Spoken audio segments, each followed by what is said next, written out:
I love music. Plain and simple, I love music. Particularly rock music. Although I do make exceptions. I like listening to music.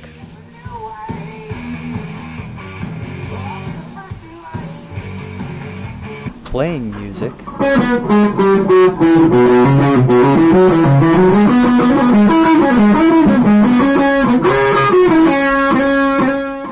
And yeah, I compose music too.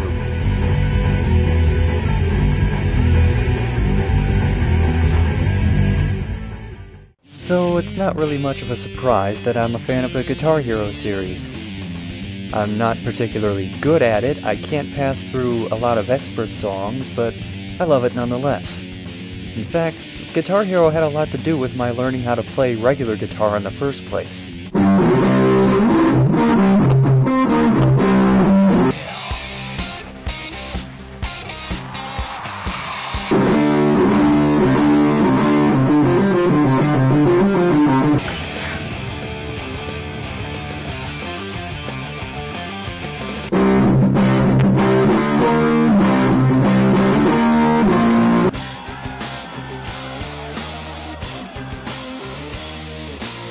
So in theory, because I liked all of those games, I would love this one, Guitar Hero 3, Legends of Rock.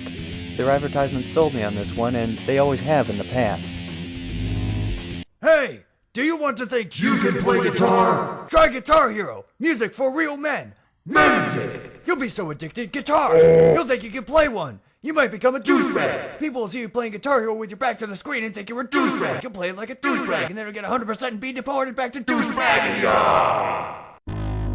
Career Mode started with an interesting scene showing how the band started, with the character answering an ad for a guitar player and the band going on from there.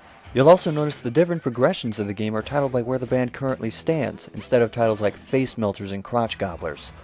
Everything's done in a cartoon style that reminds me of Metalocalypse, and the characters talk with random mouth sound effects like they were voiced over by Banjo-Kazooie characters, which somehow manages to be more funny than distracting.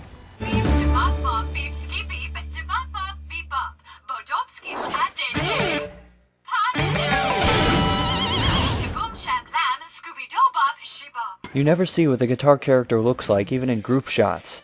Was it that hard to draw all of them? Well, I guess this means they stayed with the cartoonish look for the characters at least. Right? Guess again, hombre. The characters are all done in a slightly more realistic and grungy style, which makes all of them look ugly as hell. You know it's bad when the best looking character in the game is Lars, and that's because he covers his face in Kiss makeup.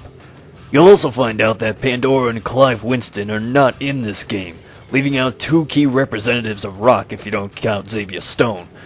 And the screen locked up. Great. So who did they put in this time? Well, there's Midori, I guess. Midori's basically only selectable by 9-year-old girls that happen to like Guitar Hero and Bratz dolls. Other than that, you're gonna get laughed at. A lot. Besides, all she does is bounce in place and sway left and right like the obnoxiously bright jailbait that she is. Even when Star Power's going, that's all she does. And this is what they put in when they took out Pandora and Clive Winston. I know. That pissed me off too. And why the hell are they trying to use Judy Nails as sex appeal? Isn't that what Casey Lynch is for? Oop! Sorry, Casey fanboys. How about I leave you alone with this so you can warm up your strumming hand? Solo and co-op career mode use the same levels but with different paths, and I went solo to start because very few of my friends can actually play rhythm games. I chose Social Distortion's Story of My Life rather than Pat Benatar's Hit You With Your Best Shot, because while I am a fan of the 80s music, I would much rather lose on a Social Distortion song than on a Pat Benatar song. Ass! Fuck! Cock nuggets! Fuck! Shit! Fucking hell! Performance anxiety is actually making me do the song. Fuck! Damn it! Fuck! Son of a bitch. I was doing so well! Fuck you! I was doing so well! After doing so bad on Social Distortion, I guess a pansy rocker like me needs to take on some Pat Benatar. At least she was the manliest chick rocker in the 80s. Fuck, whoa crap. Fucking shit, you cock monkey. And yet I still rock. See this hand? This hand has played classical instruments and held breasts, but it cannot hold this controller. Anyway, I started off with Izzy Sparks in the backyard stage. It looked really sophisticated for a backyard party, and the lighting made it really obvious that the thin crowd was 3 people copied over and over. At least the old games sort of tried to hide it. And now it's time for my favorite part of the show. Neversoft thinks you're a goddamn idiot. Just look at the board itself. It's still graffitied to shit, but they included lines along all 5 of the frets. Why don't you just go the extra mile and include a Guitar Hero controller with training wheels attached to it? And by now you probably noticed that I'm not using the wireless guitar for this review. That's because playing with that thing feels like I'm milking a cow. A big, thick, musical cow. And besides, I've had this one since the first Guitar Hero, and it still works. Well, why change now? So I'm cruising through this first song with very little difficulty, and oh my god!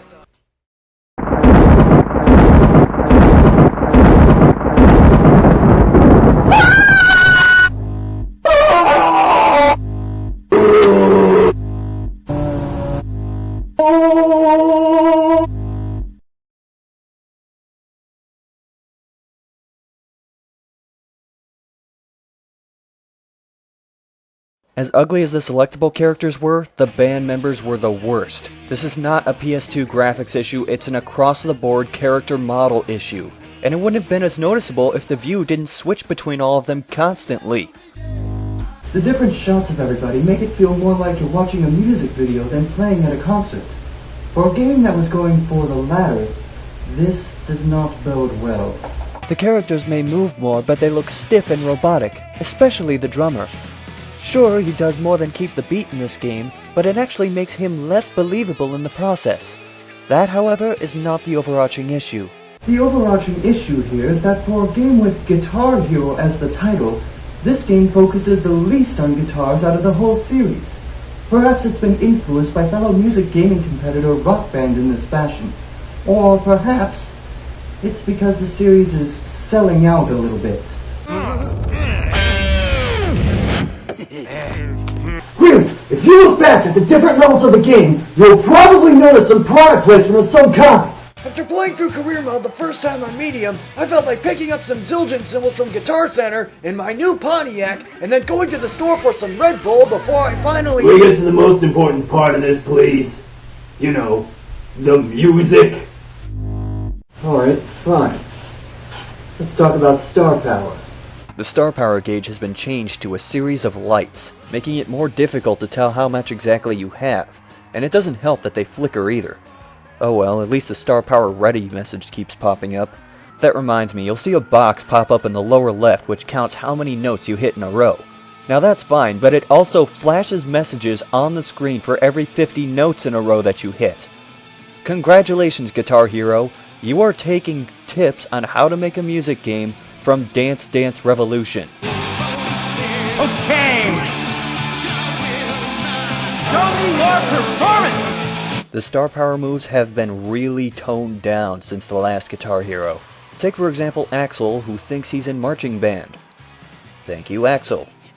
Johnny, is yours any better? No, he just sort of loses feeling in his right shoulder. That's not... Oh! That was interesting. It's not swinging the guitar on your neck, but I guess that's a little more eventful. Judy, do you have anything for us? And no, you're just kneeling. We already knew you did that. Probably the best move from all the regular characters belongs to Xavier Stone, but all he does is just sort of levitate in place. That's not very exciting either. Douchebag!